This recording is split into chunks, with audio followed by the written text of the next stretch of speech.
Hello everyone, my name is Federico and tonight I'm bringing you a very experienced person that I know, an entrepreneur, someone who is always thinking in the next book that he would like to read, but not only reading books.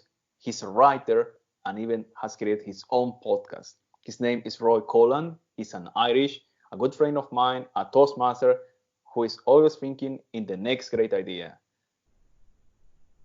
What can you tell us tonight, Roy, about you? Hi, Federico. Thanks for inviting me on. I don't know, do you want to start talking about the podcasts? I mean, I've doing it for about a year and a half.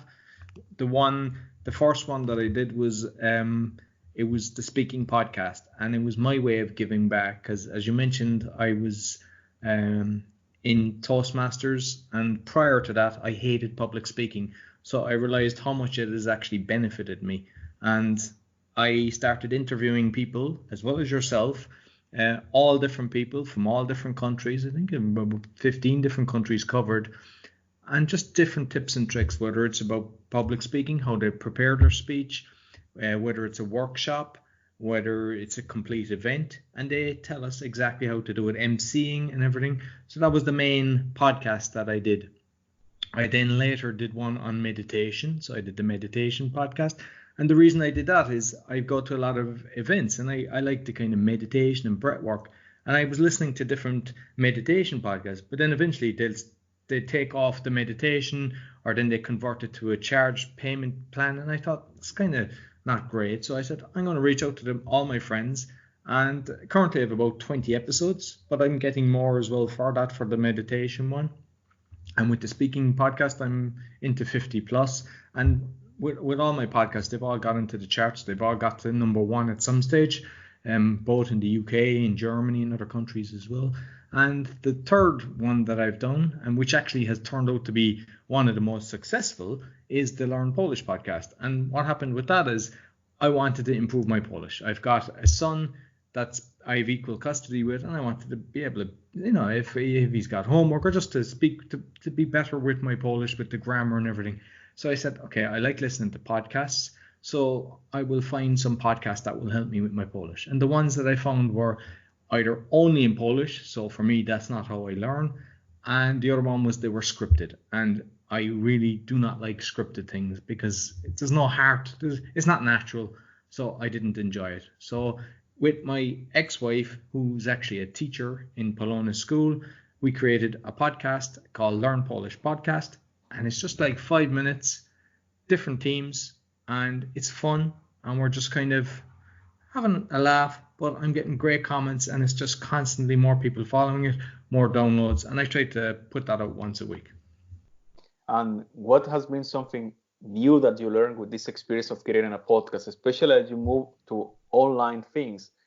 In these times, people need to use more online, use the computer, but probably you learn some new tricks that you can share with the people.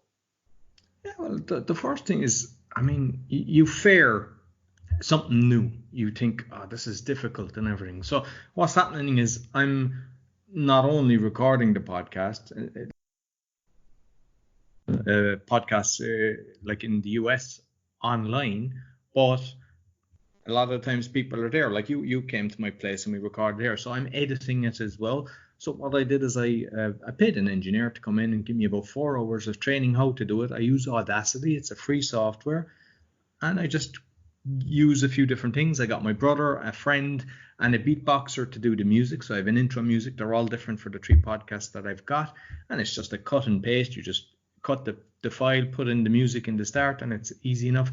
And uploading it, so you upload to, I use Anchor. It's a free tool as well. I use one of them is on Podbean, and that costs about €100, which isn't too bad, but you get a website for that, so it's fair enough. I think it's a reasonable enough price.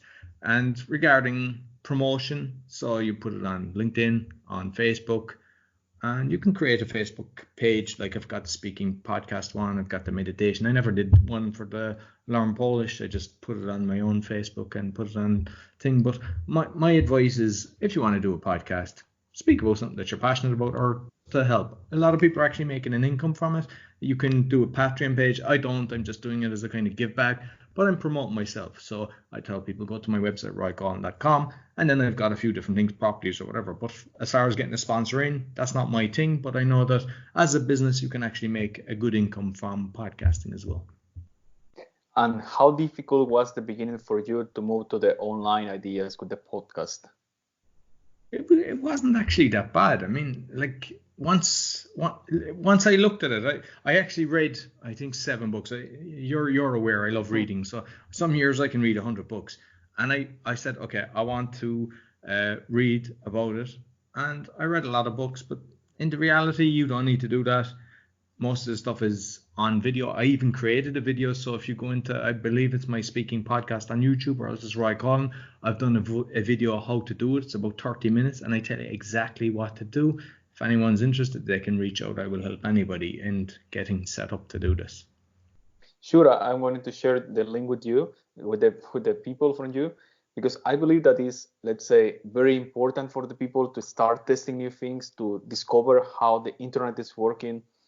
And well, I will say this is a great thing that you are sharing with the people your knowledge and your ideas. If you can tell us even about some books that you would like to recommend to the people, especially in these times, which one they will be, Roy?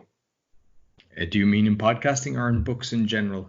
Let's say in these days, people are facing a lot of challenges as we're speaking. People are afraid of going out or experimenting things online.